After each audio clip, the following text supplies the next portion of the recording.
চলতি মাসেই গঙ্গারামপুরে চালু হতে চলেছে সাংসদ কার্যালয়। তার আগে শনিবার বিকেলে নির্মীয়মান কার্যালয়ের কাজ পরিদর্শন করলেন কেন্দ্রীয় মন্ত্রী বালুরঘাটের সাংসদ সুকান্ত মজুমদার। গঙ্গারামপুর চৌপথি সংলগ্ন এলাকায় নির্মীয়মান কার্যালয়ে গিয়ে কাজের অগ্রগতি, পরিকাঠামো এবং অন্যান্য ব্যবস্থাপনা খতিয়ে দেখেন তিনি। সংশ্লিষ্টদের সঙ্গে কথা বলে দ্রুত কাজ শেষ করার নির্দেশও দেন সাংসদ। কার্যালয়টি চালু হলে গঙ্গারামপুর মহকুমার সাধারণ মানুষ তাদের বিভিন্ন সমস্যা, অভিযোগ ও দাবি দাওয়া সাংসদের কাছে তুলে ধরার সুযোগ পাবেন। পাশাপাশি বিভিন্ন পরিষেবাও মিলবে এই কার্যালয় থেকে। সাংসদ কার্যালয় এতদিন পর্যন্ত আমরা এখনো পর্যন্ত শুধুমাত্র দক্ষিণ দিনাজপুরে বালুরঘাটেই চালাতে পেরেছিলাম বা চালাতে পেরেছি বলা ভালো। আমরা গঙ্গারামপুর একটি গুরুত্বপূর্ণ জায়গা, তাই এবার আমরা প্ল্যান করেছি, পরিকল্পনা করেছি যে গঙ্গারামপুরে আমরা একটি সাংসদ কার্যালয় এখানে রাখবো, যেখানে মানুষ, এই এলাকার মানুষ, তারা এখানে এসে সুযোগ সুবিধা নিতে পারে।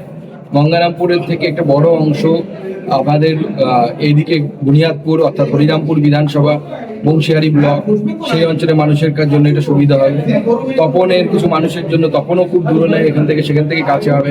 আবার কুমারগঞ্জের গঙ্গারামপুর ব্লকের অন্তর্গত যে এলাকাগুলো আছে কুমারগঞ্জ বিধানসভা, তাদের সেখানকার অধিবাসীদের সুবিধা হবে। দাদা, তাহলে আপনি জেলাতে আসলে পরে এখানে মাঝে মধ্যে বসবেন? অবশ্যই, জেলাতে এলে পরে আমি এখানে বসবো।